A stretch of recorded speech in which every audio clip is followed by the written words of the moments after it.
Hey guys, I'm Mikenzie, and our myth of discussion today is based on the idea that our handwriting reveals specific information about our personality traits.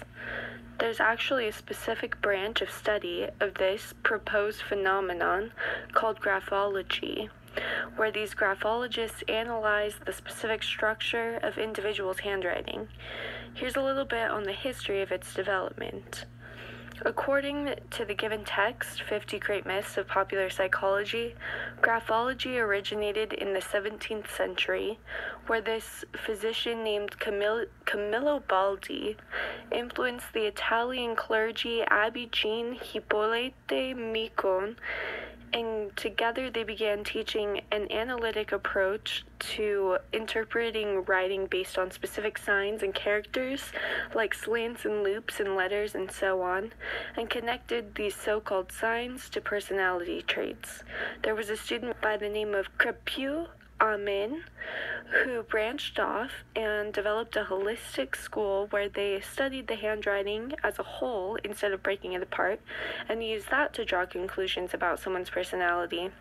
Amin's approach is not used widely today, as most current graphologists follow the more analytical approach, although most graphologists have different meanings associated with the same signs and cannot seem to agree on which personality trait is correctly associated to the various signs. According to science, they're all wrong, as there's no scientific evidence that backs up their claims. I actually used to work with a self-declared psychic, a very well-educated woman who, somewhere during the time of us working together, developed the belief that I had the ability to read and understand people very well. So one day she asked me to tell her about various people based on their handwriting, and I'm going to be real, she really intimidated me, so I just started making crap up. And man, she went on for probably like 6 or 7 minutes about how this specific person was probably flighty and self-centered, how she must be consumed by things of unimportance and will easily become fixated on things that didn't really matter, all based off of the loops and swirls in her beautiful handwriting. And I just nodded my head and agreed, as I usually did while we were having these conversations.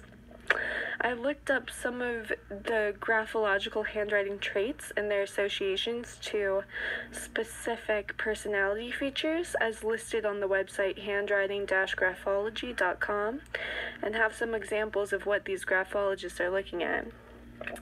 So, if you have the personality trait of joy, you most likely have a large script with rising lines, and you apply heavy pressure when writing. Lethargy shows up with slow script. Lucidity occurs when you have good organization of spacing and things are simplified. So there's just a lot of these different traits associated with specific ways of writing, and how you can interpret the ways of writing that is found on this website.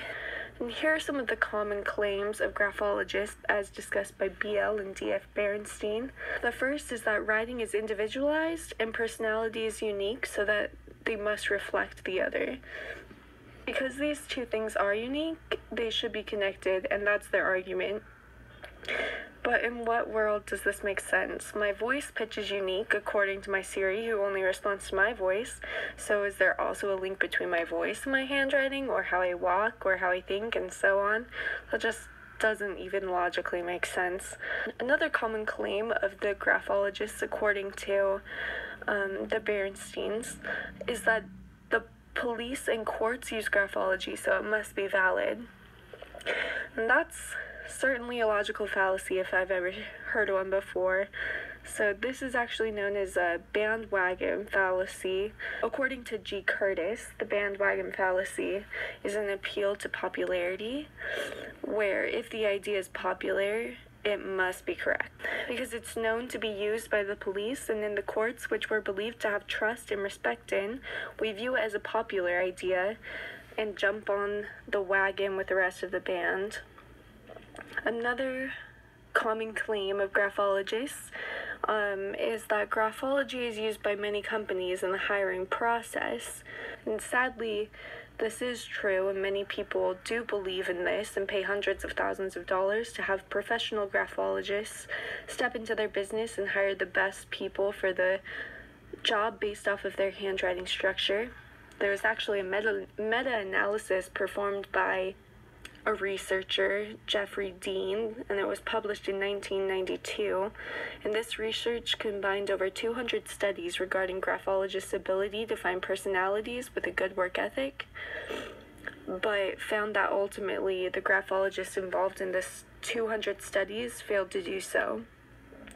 I find this to be the most influential myth-busting study surrounding the idea of graphology as a whole.